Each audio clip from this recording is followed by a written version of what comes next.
돌아오는 12월 26일에 수많은 사람들이 기대하고 또 기다려온 드라마가 공개됩니다.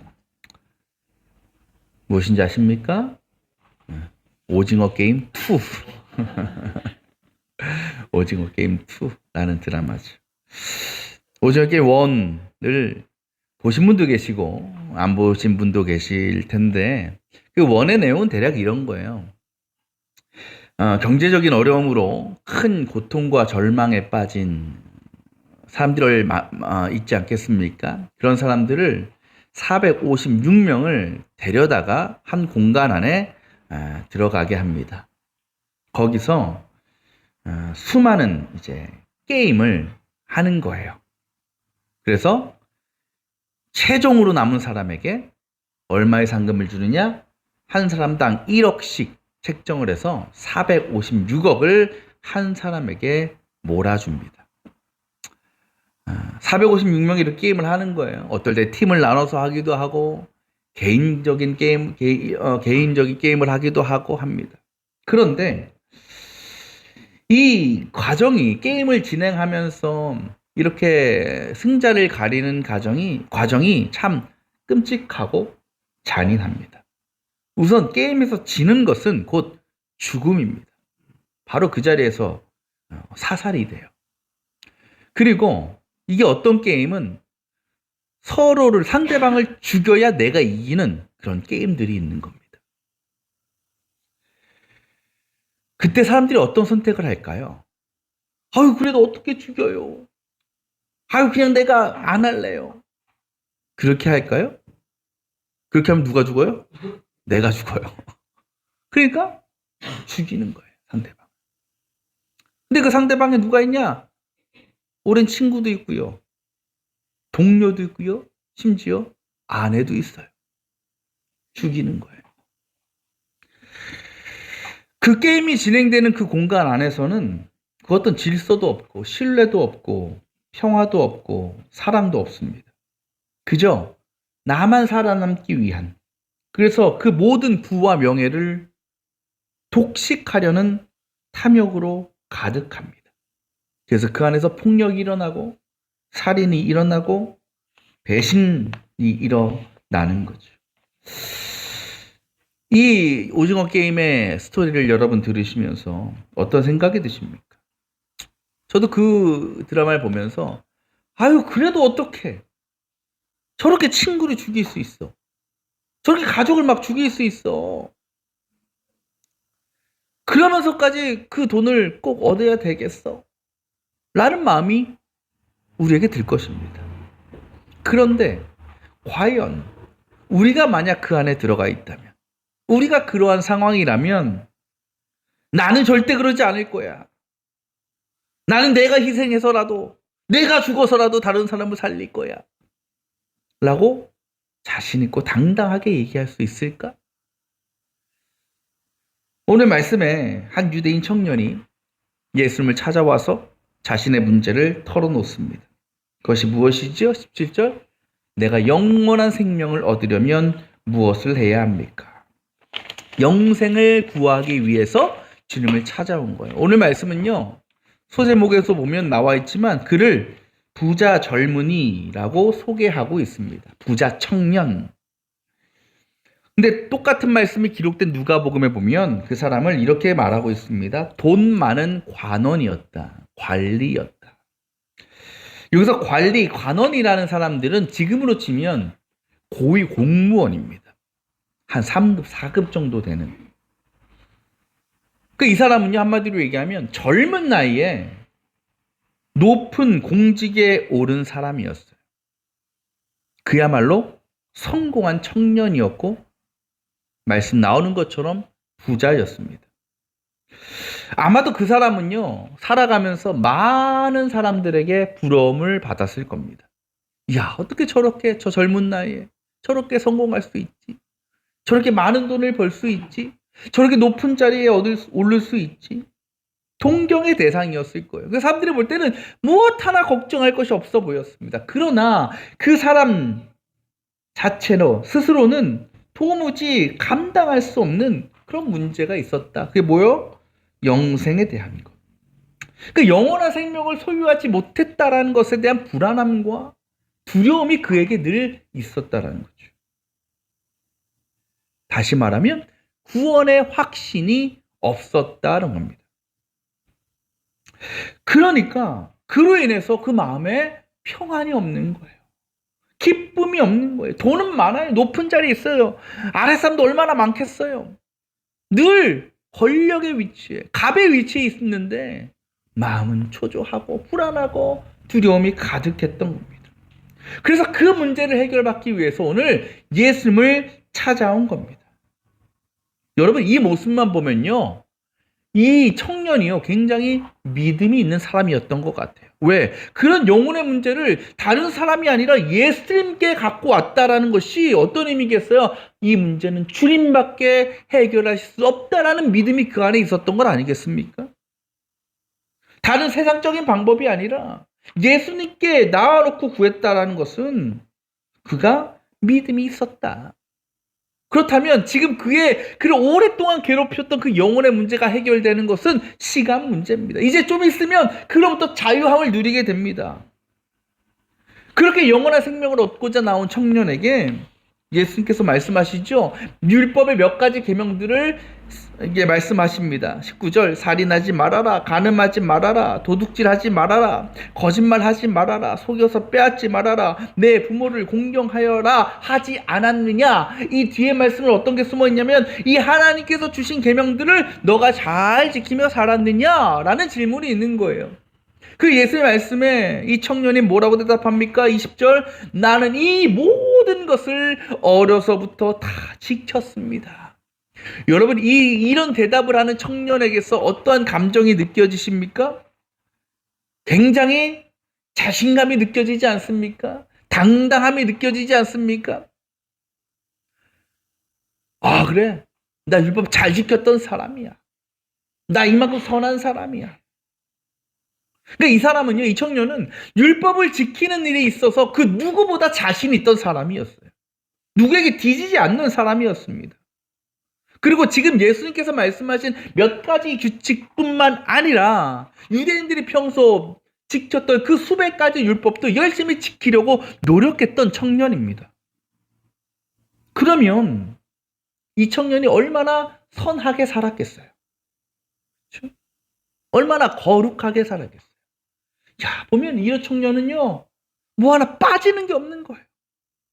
권력도 있지, 돈도 있지, 착하지, 그렇죠? 지혜롭지. 이런 사람을 6글자를 뭐라 그래요? 우리 집에 없는 엄마 친구 아들이라 그러잖아요. 그죠? 우리 집엔 없어 있는 애들이. 얼마나 누구라도 부러워할 만한, 인정하고 높일 만한 그런 사람인지 모릅니다. 부족한 게 없어요. 그러니까 그런 모습이 예수님께서 보실 때도 대단해 보인 거예요.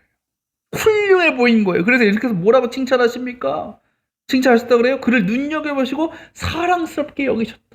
예수님이 보셔도 너무나 사랑스러운 거예요. 이뻐 죽겠는 겁니다. 이제 뭐만 하면 돼?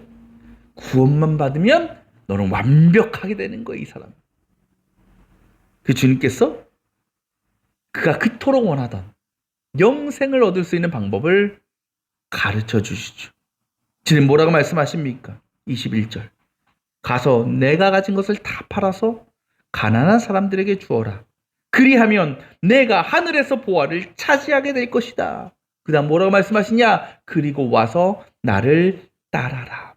이 말씀의 핵심은요, 마지막이에요. 구원을 얻으려면, 영혼의 문제를 해결하려면 너가 어떻게 해야 된다? 나를 따라와야 된다. 나를 따르는 자가 되어야 된다.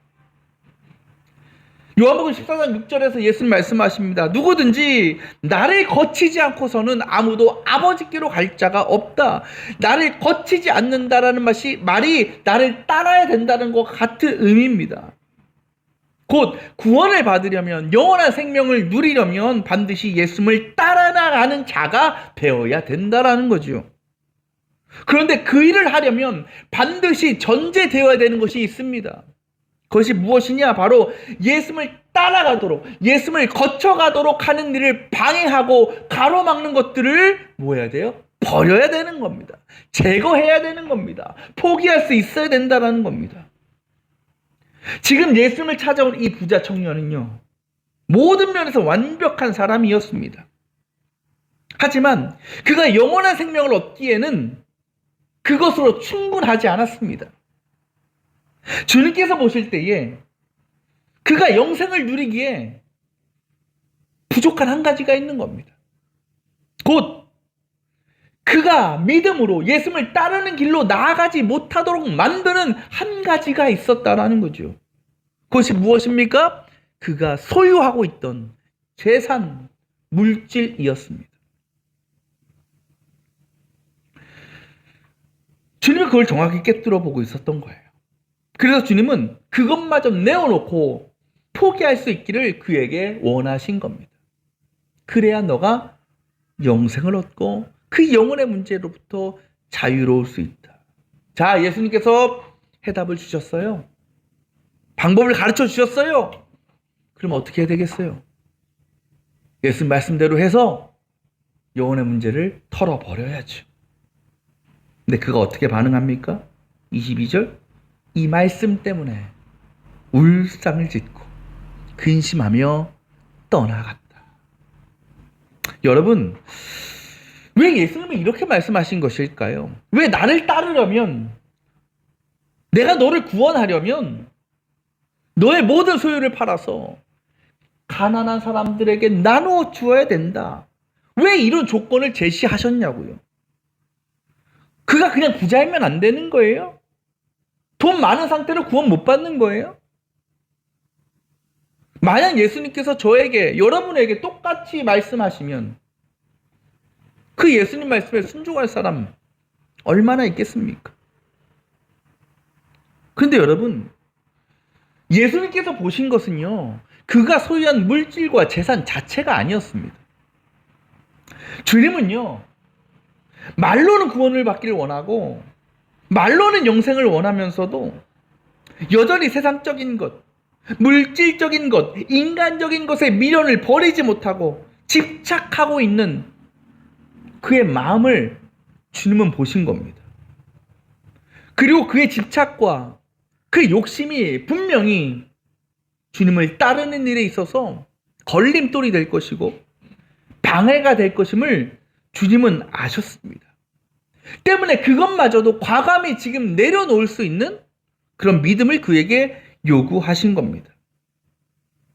하지만 그 청년은 끝까지 물질에 대한, 소유에 대한 집착과 욕심을 포기하지 못했습니다. 그래서 결국 자신을 그토록 괴롭혀온 영혼의 문제를 해결받지 못하고, 벗어내지 못하고, 괴롭고 불안하고 근심에 가득한 채로 다시 집으로 돌아갈 수밖에 없었습니다. 누가복음을 보면요, 이 청년과 비슷한 처지에 있던 사람이 한 사람 등장합니다. 여러분 너무나 잘 아시는 삭개오라는 사람이죠. 이 삭개오도요, 돈이 많았습니다. 부유했습니다. 풍족했습니다. 그러나 영적으로는 늘 곤고하고 불안한 사람이었습니다. 그런 그가 예수를 만나게 되었고 예수를 자신의 집으로 초청해서 함께 식사를 나누었습니다. 그때 예수님께 그 삭개오가 고백합니다. 내 소유의 절반을 가난한 자에게 주고 강제로 빼앗은 것이 있다면 내가 4배로 갚겠습니다. 그의 이 고백은요, 내 모든 재산을 다 포기하겠다라는 것과 마찬가지였습니다. 여러분, 오늘 말씀의 청년과 이 삭개오의 가장 큰 차이가 무엇일까요? 청년은요, 내가 가진 소유와 내가 가진 물질이 구원을 받고 영생을 누리는 일에 아무 관계가 없다고 생각했습니다. 그것이 내가 구원받는 일에 있어서 전혀 영향을 끼치지 못한다고 그는 생각했던 겁니다. 그러나 삭개오는 그것들이 내가 주님께로 나아가고 내가 믿음으로 구원받는 그 일에 큰 문제가 되고 걸림돌이 될 수 있다는 것을 그는 깨달았습니다. 물론 물질 중요했습니다. 돈 중요합니다. 또 특히 삭개오에게는 그 물질이라는 것이 세상 사람들의 조롱과 손가락질과 비아냥으로부터 자신을 지킬 수 있는 유일한 무기였을 수도 있습니다. 그러나 그것보다 내 영혼을 채우고 영혼을 회복하는 일이 삭개오에겐 더욱 중요하고 더욱 필요한 일이었기에 그 모든 집착과 불의함을 그는 내려놓을 수 있었던 겁니다. 그것도 예수님께서 먼저 요구하신 것도 아니고 억지로 어쩔 수 없이 한 것도 아니고 스스로 기쁨과 감사함으로 예수님 앞에 그렇게 고백하고 약속한 것이었습니다. 그 순간 주님께서 그에게 선포하십니다. 오늘 구원이 이 집에 이르렀다. 지금도 주님은 우리에게 말씀하십니다. 나를 따라오너라. 나를 따르라. 여러분은 그 주님의 부르심에 잘 순종하며 살아가고 있습니까? 솔직히 우리도 그렇지 못할 때가 너무나 많습니다. 왜 그럴까요?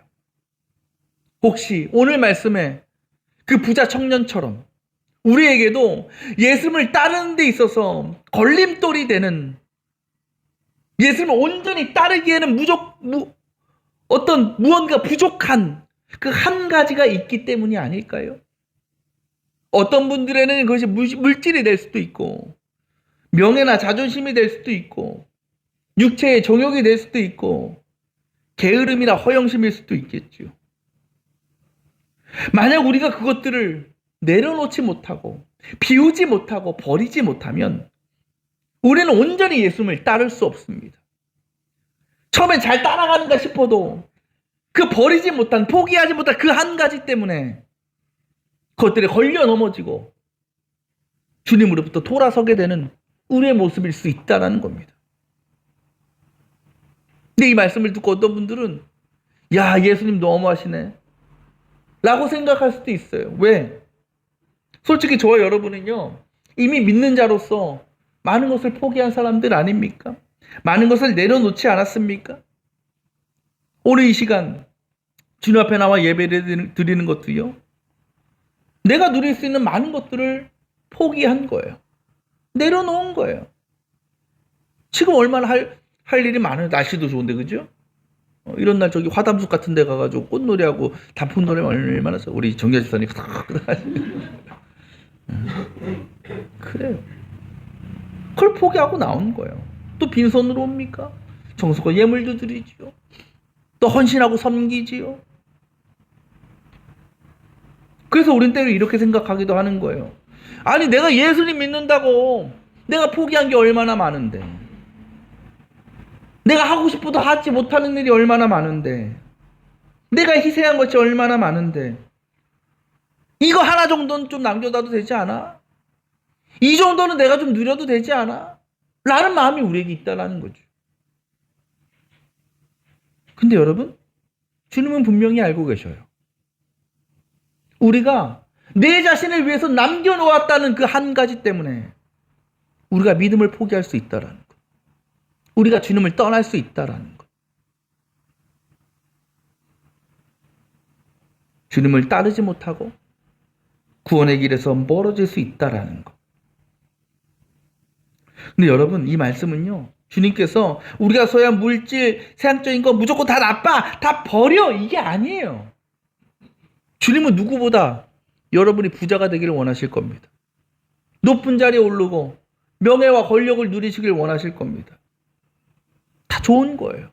그러나 그것 때문에 우리가 순종하지 못하면, 그것 때문에 우리가 예배하지 못한다면, 그것 때문에 주님 앞에 나아가지 못한다면 그건 절대로 우리에게 은혜가 아니고 복이 아닌 겁니다. 오히려 그것은 우리를 믿음과 구원과 영생으로부터 멀어지게 하는 심판과 저주가 될 수 있음을 오늘 주님은 우리에게 말씀하고 계시는 겁니다. 저는 앞서 오징어 게임이라는 드라마에 대해 말씀드렸습니다. 사탄은요, 지금도 우리를, 또 이 세상을 오징어 게임장으로 만들어서 우리를 그 안으로 집어넣고 있는 것 같습니다. 그래서 돈, 물질, 명예, 권력, 이런 세상적인 것들을 향한 욕망과 탐욕을 우리 안에 심어넣고 그것을 얻기 위해서 친구를 버리고 가족을 버리고 이웃을 버리고 더 나아가 하나님을 버리도록 우리를 시험하고 있습니다. 지금 여러분은 그 안에서 무엇을 선택하고 살아가고 있습니까? 또 무엇을 기대하고 있습니까? 혹시 그 드라마에 나오는 사람들처럼 내 유익과 내 만족을 누리고 쟁취하기 위해서 주님을 버리고 믿음의 자리를 떠나고 있지는 않습니까? 그 드라마를 보면 이런 유명한 대사가 나옵니다. 돈이 없는 사람과 돈이 너무 많은 사람의 공통점이 뭔지 아는가? 사는 게 재미가 없다는 거야. 돈이 너무 많으면 아무리 뭘 사고 먹고 마셔도 결국 다 시시해 버리기 때문이지. 그래서 살면서 더 이상 즐거운 것이 없게 되어버리지.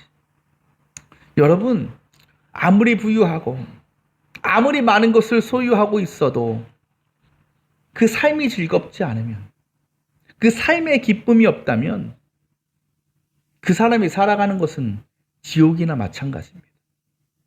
그러나 비록 풍족하지 못하고 넉넉하지 못해도, 심지어 늘 부족함 가운데 살아도 그 마음과 영혼에 평안이 있고 기쁨이 있으면 그것이 바로 천국을 누리는 삶인 줄 믿습니다.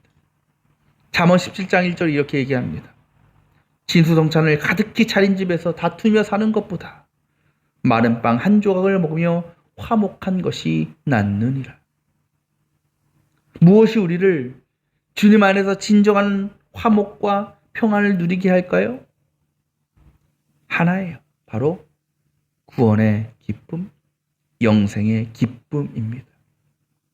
주님은 그것을 우리에게 주시고자 하시는 겁니다. 바라기는 우리 모두 성도들이 이 세상에서 많은 것을 누리시기를 원합니다. 소유할 수 있기를 바랍니다. 원하는 일들을 이루고 성공하시길 바랍니다. 단 그 모든 것들이 우리로 하여금 하나님과 구원의 길로부터 돌아서게 만드는 저주나 심판이 아니라 우리를 더욱 하나님께 가까이 나아가게 하고 하나님을 신뢰하고 의지하게 하는 축복의 통로가 되어지기를 소망합니다. 그래서 때로 주님을 따르고 믿음을 지키며 살아가는 일에 그러한 것들이 우리에게 걸림돌이 될 때에, 우리의 믿음의 길을 가로막을 때에 그것이 단 한 가지일지라도 기꺼이 이것을 내려놓고 주님께로 나아갈 수 있는 저와 여러분 되시기를 원합니다. 그것이 당장은 세상으로부터 조롱받는 일일 수 있고 뒤처지는 일일 수 있겠지만 그것이 결국 하나님의 백성으로서의 거룩함을 이 세상에 드러내는 길이요 마침내 승리하는 길임을 믿습니다. 그게 날마다 구원의 기쁨, 구원의 소망 가운데 우리의 영혼과 심령을 늘 충만하고 부요하게 하시는 그 주님의 은혜를 날마다 누리며 살아가는 거룩하고 복된 우리 모든 성도들이 다 되시기를 주님의 이름으로 축원합니다.